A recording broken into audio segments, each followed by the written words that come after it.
On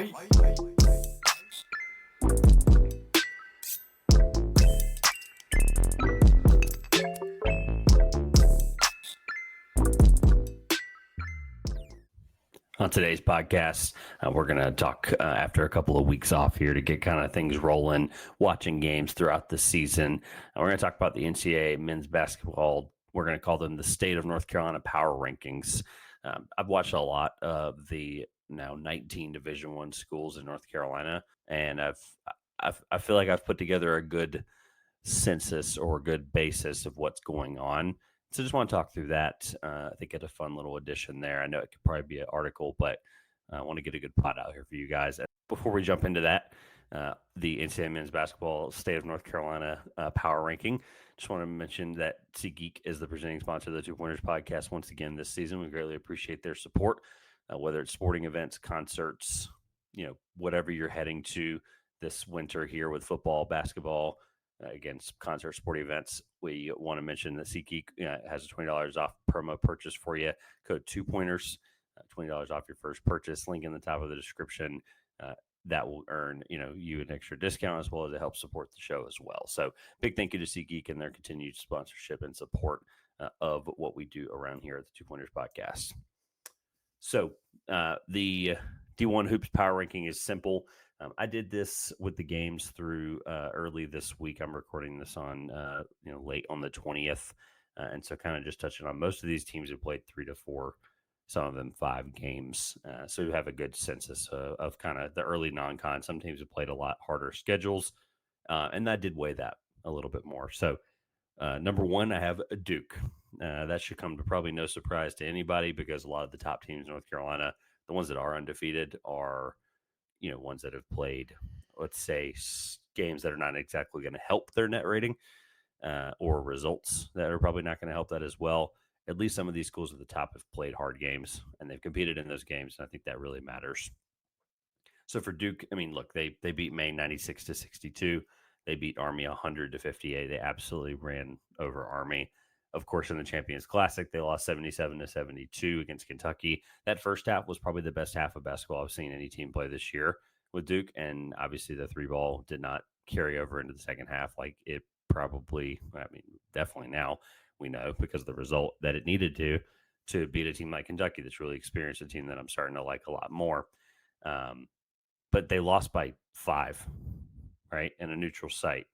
So as awesome as I think Kentucky can be, I still think this is a top 5, team in the country, Duke, whenever they're playing really well and they're healthy. And at the end of the day, so far, that ranking 12 in the AP right now, I had them, somewhere in the mid and somewhere right at 10, I believe, either 9 or 10. But the point being is it's less about the ranking. It's about who they've played. And they've played a bunch of teams that beat Wofford 86-35, right? They've played a bunch of teams that they can absolutely kill and play Kentucky really close. And I have to, my preconceived notion of them is a little bit still there, but that's early on in the season. You're still going to have that. They play Arizona and Kansas next at Arizona. And then Kansas, I believe, is a home game. It may be semi-neutral, but I have to look at the schedule there. But at the end of the day, Duke is a well-built team, top to bottom. That's really the basis of how early all this is, right? 4 games. They play a really close Kentucky team. I still think they're one of the best teams in the country.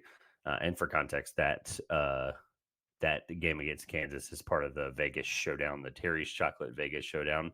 So neutral, it's going to be in Vegas on November 26th as part of Feast Week. So now that we've gone over Duke, let's talk about their obviously bitter rival, North Carolina. I have them at number 2 for a lot of the same reasons. They've only played 3 games so far. They played Kansas. I say close. The final score was 92-89. Before that, Elon actually gave them a heck of a game. The CAA, we'll talk about them here in a little bit. And then they beat American, who's projected to be one of the best teams in the Patriot League. So this isn't like an American team that, American didn't just roll over despite the score, 107-55. And then their next game, they play at Hawaii at 12:30 a.m. Eastern on the 23rd. That should be really fun game. And then obviously I mentioned the Kansas game at Kansas. So a true road game at Allen Fieldhouse. Look, that's the hardest, if arguably the hardest place to play in the country at any level against any team of any caliber. And they were down big claw their way back. It's an impressive performance from a team that, there's some spots that I have big major concerns about, specifically being the big spot and what they do there and how deep they might be. But the guards have been incredible. Godot and Davis have been able to play really well. Trimble had a huge second half in that game, and he was a big reason that Carolina was able to get back into it. Again, preconceived notion for a lot of these teams. This is early on. We're still figuring things out. I understand. But North Carolina, they're 10 in the AP right now. Their next couple of games, they play at Hawaii, like I mentioned, Dayton. They play Alabama at home. That is part of the ACC SEC Challenge. And then they play Georgia Tech, LaSalle, Florida, UCLA, Campbell before they get into conference play at Louisville. So we'll learn a lot more about the Tar Heels here in a couple of weeks. Third, I almost changed this last minute just because of the recent outings and just playing with their food. But Wake Forest, I still believe, again, this early, I'm allowed to kind of keep some of the biases into these thoughts and these opinions. But at the end of the day, this Wake Forest team is really good, and they'll end up being really good. I'm not worried about these results as much, but you do have to go out and put your foot down, and you got to beat Florida. You got to beat Texas A&M at Texas A&M. You got to beat Boston College, James Madison, Clemson. You got to start getting these wins and stringing them together, and confidently and convincingly. Coppin State, NCAA, these are all home games. Michigan is they call that, I think Ken Plum calls it a semi-home. They played that at Greensboro. That was like right down the road, nowhere near Michigan. So that was a home game for them at Greensboro Coliseum, 72-70. I think it's a big win. I think that win will age well. Michigan might be a little bit better than I think. USC Upstate has given like every team in the ACC a hard-fought battle. Virginia Tech, Wake Forest, NC State. The closest of those, unfortunately, in this case being Wake, but I still think Wake's their best team in the state of North Carolina. That loss at Xavier, I think, will age really poorly. I think Xavier's really good. 75-60. They learned a lot about themselves. I think the Omaha Blue entry is going to hurt them for a really long time because his projected return is like January. And at the end of the day, that big spot, you're really relying on Spillers. You're really relying on Reed. But they'll figure things out, right? Parker Frederickson's not going to shoot, whatever he's shooting, an ungodly career low. It's not going to continue, and it didn't. He shot really well against Western Carolina, I believe. So, Salas had 20, Hildreth had 18 and 6 after a terrible showing against Xavier. They're figuring things out. Again, I think this stretch here, you played Detroit Mercy before you have a rematch with Florida. They played Florida last year at the Joel. This one is not at home. And then you have Texas A&M, like I said, on the road, true road game before you come home for a little while again. And then you play at Clemson, at Syracuse to open up the conference slate there in the new year.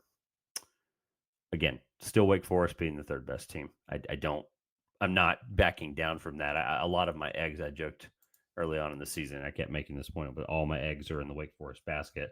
And early on, until they completely show me they've collapsed, I know that like, Xavier's good. Like that's not a win I'm not gonna cry about for their where I think they rank. Next is a team I've gotten to see play in person actually this year in their biggest game to date. That is High Point. I have High Point, the undefeated Panthers.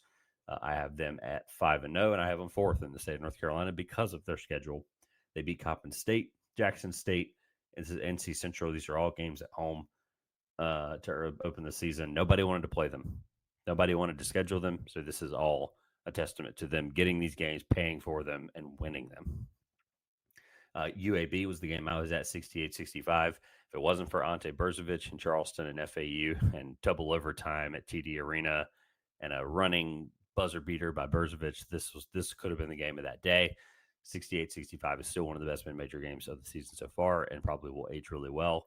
High Point won the game, mucking it up, right? They won the game where UAB likes to typically succeed and get games really gross, get games really kind of down into the weeds. And that's a game that High Point wants to spread out and score and shoot the ball and play fast. And they weren't able to do that. And they still won. Like, that's a huge testament to what Coach Huss is building down there at High Point in just year two after winning 30 games last year.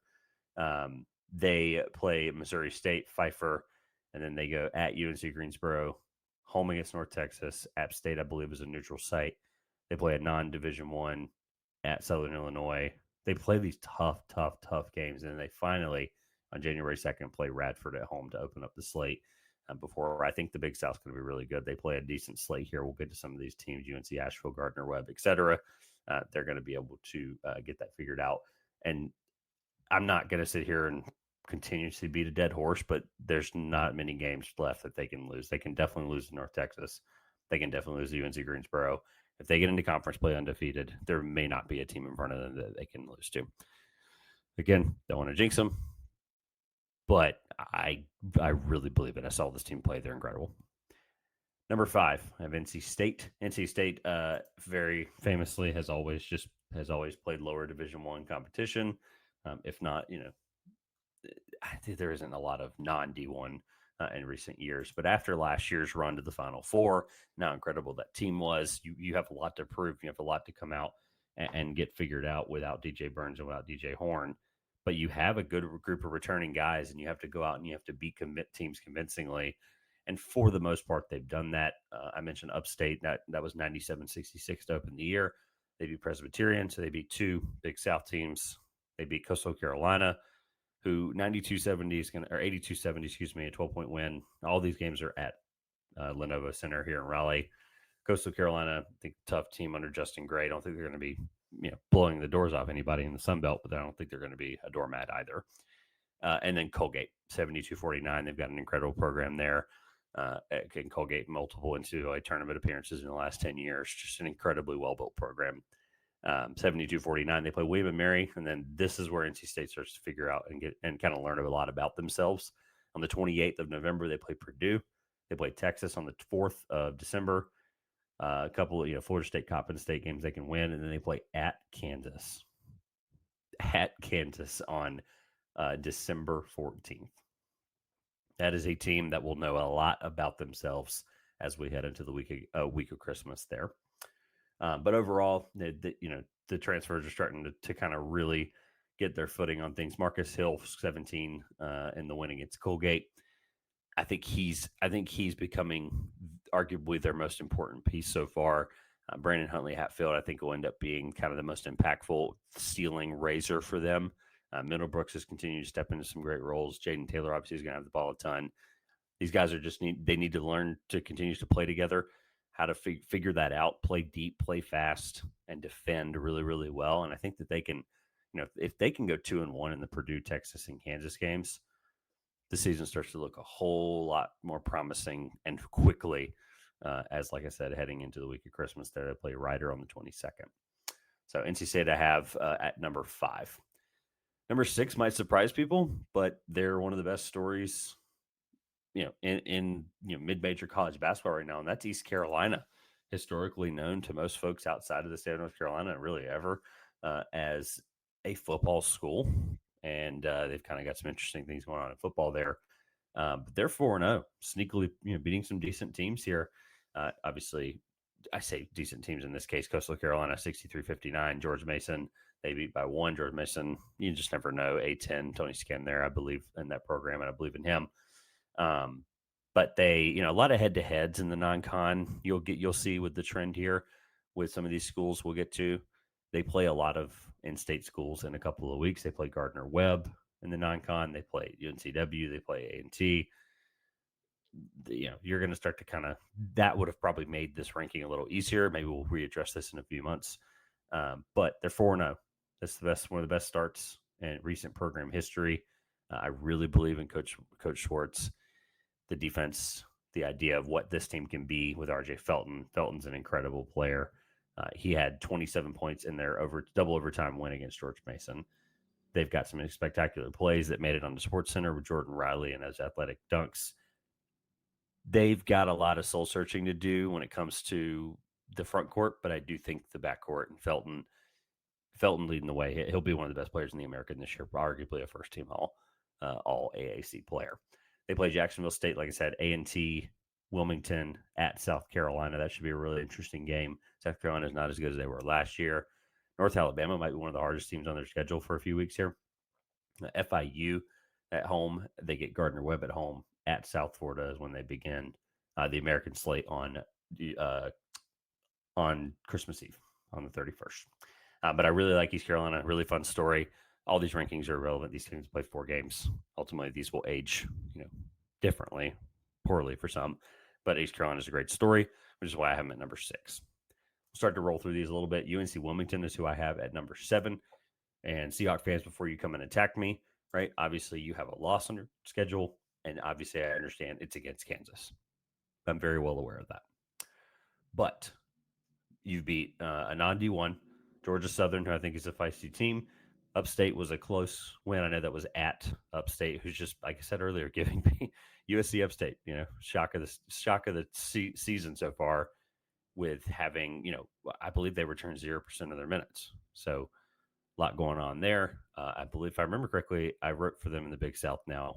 It's evading me, but I'm pretty sure they don't have a single Division I minute either from last year.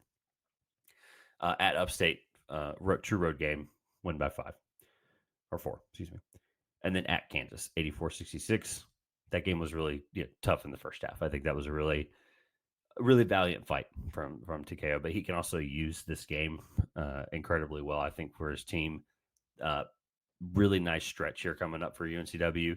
They have a MTE coming up with Colgate, Sam Houston, and App State before they play at East Carolina, home against Marshall, at Howard, and then Florida Gulf Coast, UNC Asheville, non-D1, and then they begin with a really tough stretch in conference play, home against Towson, home against Campbell, at Monmouth, and at Hofstra to open the first 4 games of CAA play. UNCW will always be really good under TKO Seto. I will never doubt that in any frame or fashion. They went out and they got the most home games in program history. That's credit to the athletic department and how they want to build that program. And I think all of these games at Kansas, right, this home tournament that you have here at East Carolina, these are all games that are going to build this program up in the short term and also in the long term. Just continue to buy those games, continue to play them, continue to compete in them and win them. We saw them go to Kentucky last year and won in Rupp. I mean, that's a feat that not many people have done in this century, for crying out loud, right? But the UNCW, they'll be really good this year. I really like what I've seen from just the transfer guards and just how those guys have continued to gel that quickly. I also like what I've seen from Kamari, and I think his development is going to be really important for their team in the front court. Next, we have Davidson. Davidson, who has played a relatively tough schedule to start the year. Davidson, obviously famously known, for having Steph Curry, of course, but in recent years, they've also had some really competitive teams in the A10. They're 3-0. They beat a non-D1. They've won at Bowling Green, and they beat East Tennessee State, who's going to be one of the best teams in the SoCon and an incredibly coached team as well. So Davidson, the stretch for Davidson where they're really going to have to figure things out is going to be VMI, Arizona, Charleston, Southern, Charlotte. Those 4 right there against some really tough teams. Obviously, Arizona is kind of the highlight there. Charleston Southern had a really tough game the other day. VMI and Charlotte are all teams that are very competitive in their conference, at least in recent years. Davidson's led by 4 double-digit scorers. They're one of the best offensive teams in the country, really. I mean, they're top 100 in offensive efficiency, and that right now is something that they can kind of build upon with Connor Kuchera, Reed Bailey, Bobby Durkin, and Zach LaPut all scoring over 11 points per game. So they obviously are going to have a tough schedule here coming up when you're the A10, the teams that can afford, like I said, with the VMI, Arizona, Charleston Southern, Charlotte, they're going to play a lot of those tough games there. A lot of those teams are in the top 150 in Ken Palm. But then, A10 play, regardless of what people think of the preconceived notions coming into the season with how many bids and Dayton and this and that, their first couple of games, they have Duquesne, Fordham, and then LaSalle 121, Rhode Island 108. This is a Ken Palm rating. St. Joseph's 103, Richmond 213, George Mason's 89, Dayton's 39. So they play some really tough games in their schedule. A lot of their hardest games are actually to end the year. They play in a matter of a few weeks. They play Loyola Chicago, Fordham, St. Louis, VCU, Loyola Chicago, and St. Bonaventure to end the year.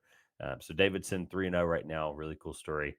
Top 100 in Ken Palm offense is something to keep an eye on. Next team we have is Charlotte. Charlotte of course, under second-year head coach Aaron Fern. They are a team that had an incredible year last year in the American. Charlotte at 3-1. The loss at Utah State at 103-74 is look, it's a tough loss. Utah State 49th in KenPom. They beat Presbyterian, beat Richmond, and beat Gardner Webb 60-54. That's a team we'll get to very shortly. A tough team there in Gardner Webb. LIU, East Tennessee State, non-D1. Then they play Davidson as well, the Cross Charlotte rivalry there. Davidson's projected to win by 4, according to KenPom. So that should be a really good game. And then they play a couple of tough, road contests, including at Hawaii before they play their American schedule. Charlotte is a team recently, like I said, with Fern, I think is building something. I'm not necessarily sold on them this year as much as I am in the future, and just what I believe in the program with Fern. But they've got Nick Graves, who's a really great player for them. And it's just a team that, they're going to have to find their identity defensively. That's where they've struggled so far early on. But I think if they can figure that out, the American, I think, is as relatively wide open as ever, with some really great teams, as always, being competitive, and some teams that are getting better, like I mentioned earlier, your East Carolinas, and Charlotte should be at least a tough out throughout the conference schedule. Number 10, I mentioned Gardner Webb. Gardner Webb being the 10th best team in the state of North Carolina is probably not something you expected to hear, but it's early. They've played a handful of games. They've beaten Elon and North Carolina Central, 2 in-state teams, which, of course, I have them ahead of those 2. And then I have them behind a team in state that they lost to in Charlotte, like I mentioned. And then they've covered it the first 3 games of the season. They covered all of them, actually. So far, they're 5-0 against the spread: Tennessee, North Carolina Central, Pittsburgh, Elon, and Charlotte. So that's an impressive feat for a team of Gardner Webb. I really like Coach Luther. I like his energy. It's been really infectious for this team early on. They almost beat Charlotte on the road, true road game. Look, Gardner Webb is not going to blow people away in the non-con. Obviously, the win against Elon's huge. The win against North Carolina Central is huge for them. Going on the road to Tennessee and being competitive is a win right there, and covering, like I said, Pittsburgh, again, covering. But just overall, these wins or these close results, for the most part, are going to be a really big building block for Gardner Webb, who I underestimated in the magazine, in the ECB magazine coming into the season. But I think that they're only going to get better. I think they're going to only continue to build upon this. They play Belmont, Wofford, North Carolina Central again, which is interesting. I didn't know that. Queens, Georgia Southern, East Carolina, Charleston Southern. So they're going to be able to string together some wins here. And then I think they're going to be one of the most competitive teams in the entire Big South. I think that's going to be a really interesting thing to watch and see how we kind of understand the top as High Point, Winthrop, and everyone else below that. I think they can be really competitive. I'm not sure it's a third-place team. I think there's some other ones in there. Longwood's going to be really good. I think Radford's better than people think early on. UNC Asheville, you can't count them out, despite where I have them in this ranking. But Gardner Webb, a team I'm really excited about, 2-3 so far. They can string together some wins here if the Belmont-Wofford games go their way. They're able to come out against like a Queens later on in the month of December. I think they can be really fun, like I said, and into Big South play. Number 11, I have the team that I'm most familiar with because of game coverage and because of geolocation. It's the Campbell Fighting Camels. Look, this is kind of where I draw the line of tier of team that I think is a lot better than maybe where they are so far. At 11, Campbell has played an interesting schedule, and this schedule only gets harder as they head. As their next game will be on Friday against Ohio State at Ohio State. As part of like an MTE little tournament there. They play Evansville. They play Green Bay as well. But they beat a non-D1 twice, and then they lost on the road at Virginia, albeit I know Virginia, Tony Bennett leaving a few weeks before the season. I understand things are different. They've got a couple of freshmen in there. A couple of guys decided to transfer. I still think this is a competitive Virginia team. It was still a true road game on a Wednesday night. And they played that game really close. At one point, it was, I think, within 6 at the under 8 timeout or somewhere in that range. They were under 10 for most of the game, 65-56 on the road there.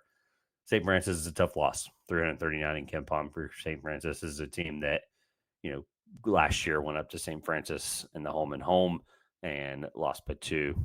And Cam Gregory, you think, okay, bring the best player from St. Francis down to Buies Creek.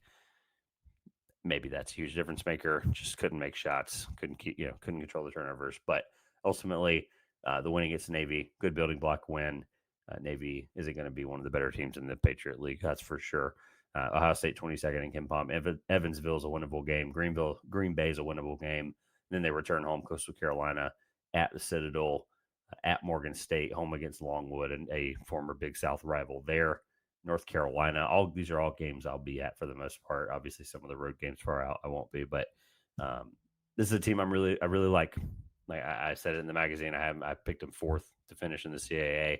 I think there's a clear top team. I think I'm wrong with Hofstra. That's probably the fourth best team in the CAA, and probably will continue to be. Or they may be better than that at this rate. But there's a team that makes their free throws are top 10 in the country in free throw percentage. They force steals. They take care of the ball so far early on. That's something that's been really impressive for them. And they're starting to figure themselves out on offense. I think it'll be a team that comes together here. They'll learn a lot about themselves on this road stretch here. Next, I have UNC Greensboro. UNC Greensboro in the last couple of years has been a really competitive team with the Langley brothers. Unfortunately, those guys are no longer part of the program. They've since moved on. But Donovan Atwell was one of the best players in the SoCon. He'll be a really effective piece for them this year. They've only played 3 games. They lost a relatively close one at SMU. They beat Florida Gulf Coast, and then they beat a non-D1. They play at Indiana on Thursday, November 21st. Should be a really interesting game there. Long Beach State, San Jose State, UTEP are some teams that I think they can beat. High Point's a really tough game. They play High Point at home. True home game for them on December 3rd. They play A&T. As always, it's a fun game. Never know how that one's going to go. They're projected to win by 1, according to KenPom. This is a team that's a really stout defensive team so far. Right? They're third in blocks in KenPom. And at the end of the day, UNC Greensboro definitely has lost some integral pieces to their team. Mikael Brown-Jones is now at Ole Miss. He's going to be an incredible piece for them in the SEC. But at the end of the day, UNC Greensboro, they're going to have some games that they can win. They're going to be confident heading into conference play. I do think that they're not one of the top tier teams in the SoCon, but the SoCon being one of the better teams at the top, or leagues at the top here recently. Look, I'm never going to count them out. I think Mike Jones is one of the best coaches in the country at that level, and I think he'll continue to find and stretch more out of guys like Keon Giles and Ronald Polite. I think he'll be able to just milk every bit of talent out of those guys. I think they'll be really competitive heading into the SoCon. 13, I have Elon, a team that I'm honestly surprised by. I'm absolutely surprised by Elon at 2-2. They've went in North Carolina, gave them a tough game. They had it beat a non-D1. They lost by 1 to Gardner-Webb at Gardner-Webb, and then they just beat Northern Illinois on Wednesday night. This is a team that I think coming into the year with an identity of playing zone, shooting a lot of threes. It didn't work out for them last year. But Billy Taylor, only been there a handful of years now. With the Simpkin brothers bringing in the other Simpkin brother from the non-Division I level, I think it's a dynamic backcourt. It's a dynamic duo that they can build around. Sam Sherry is one of the best big men in the conference. Nick Dorn, I think, is a really great player who can shoot from deep. It's those guys at that, KenPom calls them role player, limited role players further down the bench. If those guys are going to be consistent contributors and be really deep, guys like Matthew Van Komen, Jamil Rideout, somebody I think can be really good for them, Andrew King. If those guys can play and play a lot and play well, I think Elon, it starts to look different as a team. They've just, are they going to stick to the identity? Are they going to continue to be the same zone 3, not change up, make a bunch of adjustments and just stick to what they're good at?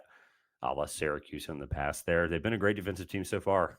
They are 9th in 2-point defense in the country, holding their opponents to 37.9% from that area. That's impressive. And no matter how you cut it there, I really like the Simpkin brothers, and I think it'd be really fun to watch those guys play together.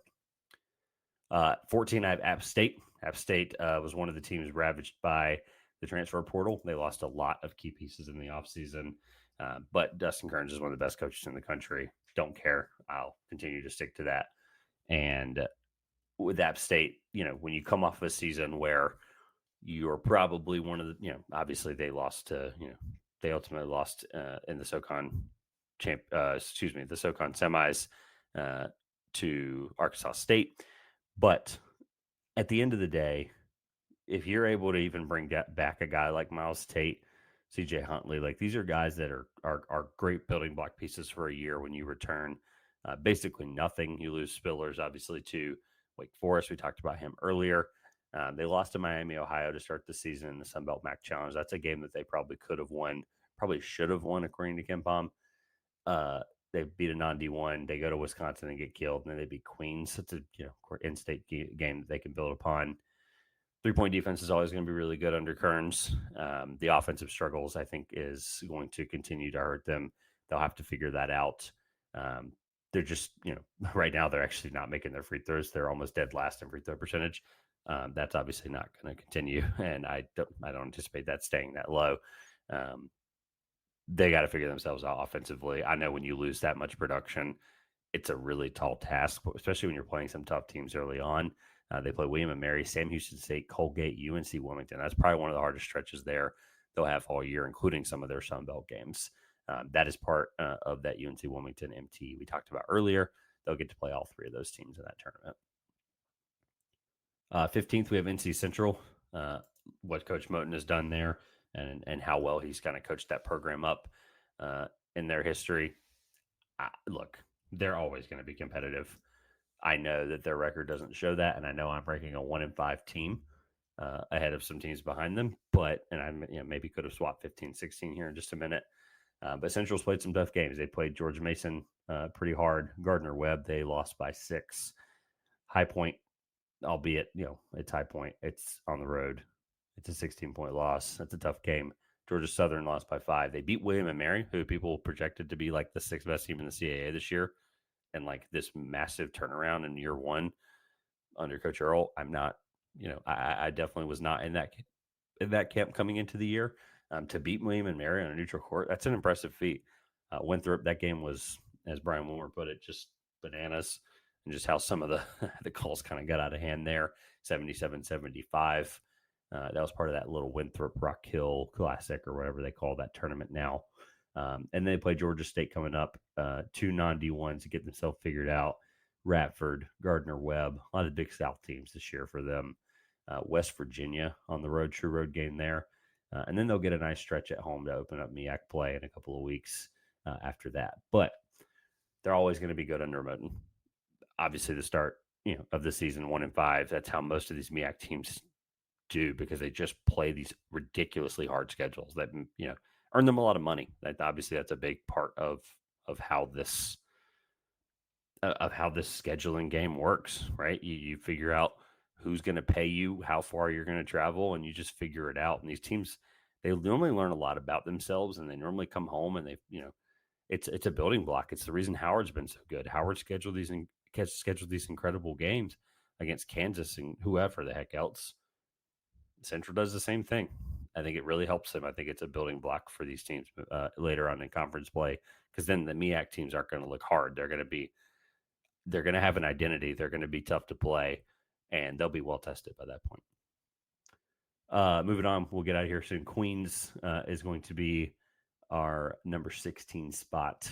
Queens and Grant Leonard, a guy that I've known a couple of years now, who's building an incredible, I don't call it resume, but just building an incredible program down there, coming up from the lower levels of Division II, and taking this team gracefully through their transition to Division I and being able to play in the NCAA tournament potentially here in just 2 years. And just what they've been able to do has been impressive. Once they get into ASUN play, they're a team that likes to play fast. They lost a lot of great players to the transfer portal who I think are going to be standouts all throughout the country. They beat a non-D1 to open the year, beat Western Carolina. I know Western Carolina hasn't been mentioned yet, which is why Queens is ahead of them.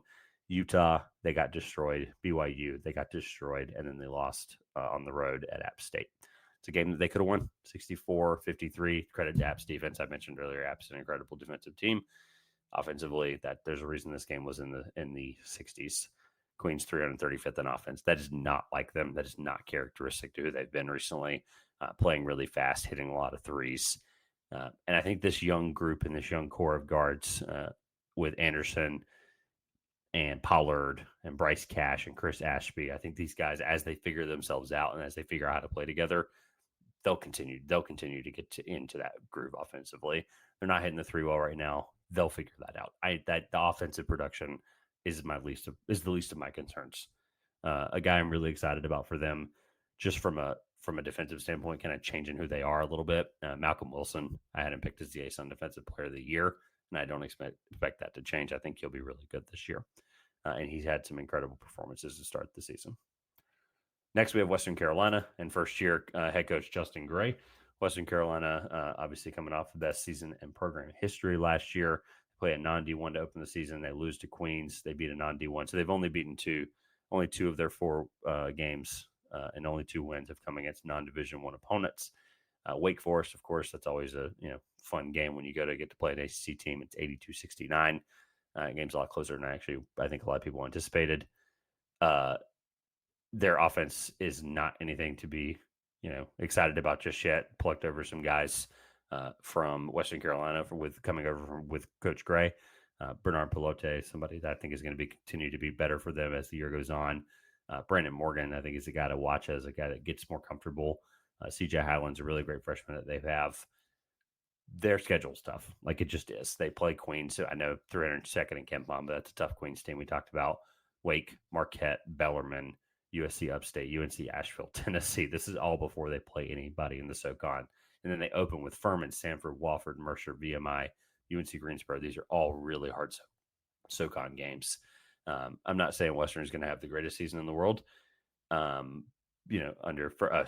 mentioned, slipped up earlier, Justin Gray left to go to Coastal. Tim Kraft, his first year head coach, I meant to mention earlier, But either way, a lot of stuff still stands there. With the same players, just not where they came from. Tim Kraft, great coach at Gardner-Webb. I think this is a nice position for him to be in and be able to build a program like he did at Gardner-Webb. All of the same sentiments about the players and how they play completely is the same. Number 18, North Carolina A&T. I think this will be the only time they'll be this low all season. They're obviously a CAA team that returned a lot of production. They returned basically every single valuable piece from their last year. Landon Glasper, who was top scorer in the conference in CAA. A couple of great big men there. Nicholas, I'm not even going to try to pronounce his last name. I'd do him no justice there. Jalal McKee is a great player. Cammy and Shell, Will Felton. This is a deep team. They're a lot better than they were last year, just from a production standpoint already early on. I know they're 3-2. They beat a non-D1. Played Wake. That game's always tough. Lost to George Washington on the road, true road game. 3 in a row here. They won at the Citadel.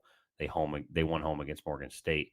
They play Buffalo, ECU, Hampton, UNC Greensboro, Virginia Tech, Liberty. These are all games that they can win if they start to click offensively. It's just same old for all these teams at the bottom. I keep talking about where if their offensive production can get going early on, they'll really be able to get into a stride as they head into conference play. And I think A&T, a team that people projected to be better.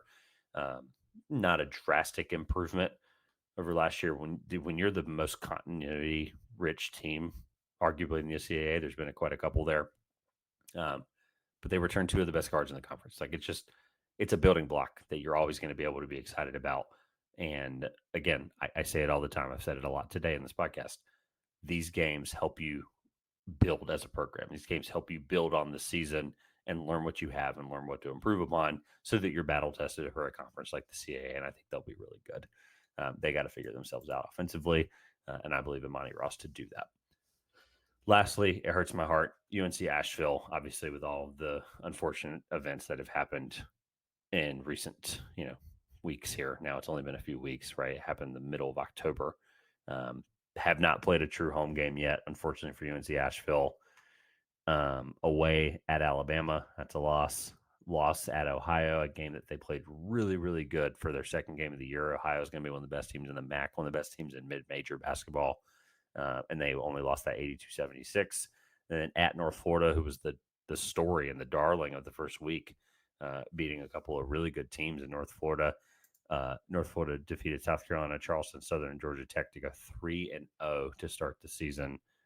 I mean, just a ridiculous story there. And UNC Asheville beats them at their place, neutral against Southeast Missouri, and then they don't return home after Central Arkansas, Tennessee State, George Mason, and they finally return home on Saturday, December 7th against St. Andrews, a non-D1 opponent. They'll also play Western Carolina, UNCW. So they've got a High Point, Longwood. They obviously have a ridiculous in-state schedule there. Look, they've overcome adversity. I think if there's anything that's going to help a team get better, it's going to be big wins early on in the year when a lot of people are going to doubt you early on after no longer having Drew Pember, who's best player in program history, bar none.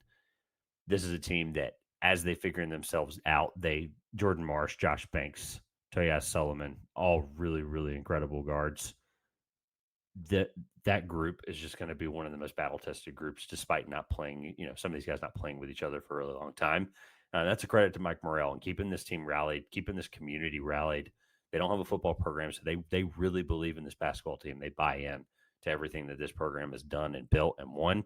And at the end of the day, look, beating North Florida on the road, that's a humongous win, right? It's not obviously going to fix anything that's happened, but they're a great offensive team, as always. They take care of the ball to their top 40 in KenPom and turnover percentage offensively. So they take care of the ball. They know what they're doing. Coach Morrell trusts these experienced guards, and I think that's only going to help them and make them better as the season goes on, as they go into Big South play with some of the best teams in the country when it comes to guards at the mid-major, low-major level. They'll be one of the best teams in that conference. Once again, I don't see them slipping, even with the loss of Pember. They've got some really good talent on this team. And again, I believe in Morrell. I believe in them being able to just figure things out. I know they went through a lot of adversity, arguably the most adversity in the entire country, and that's only going to help them be better. So 19th is kind of a far cry to where I think they can be, but so far to start the year, you lose to Alabama, you lose to Ohio, and you have one of your best wins in North Florida. There was just enough from some of the teams ahead of them that somebody had to be last, and unfortunately it's UNC Asheville, but they'll be back. All right. That has been a really great segment here with the NC D1 Power Rankings, and that is going to be it for the podcast today. We'll have some NBA content coming here soon. At the end of the day, getting back into things with the podcasts. I appreciate all the love and support on the post I put out the other day with 10,000 downloads. This podcast has only been a thing for coming up on, I believe, 4 years it would be. Yep. So December of 2020. And I'm everything under the sun, whatever adjective you want to put here, grateful, blessed. Thank you. Thank you so much for the continued support on this podcast and everything that you guys do. Like, comment, subscribe, listening to me talk by myself into a mic. We'll have some guests on here soon, but I'm eternally grateful for the 10,000 downloads. Continue to like, comment, subscribe. Greatly appreciate all the support. From the bottom of my heart, this has been the Two Pointers Podcast. I'm Trevor Everett. We will see you in the next one.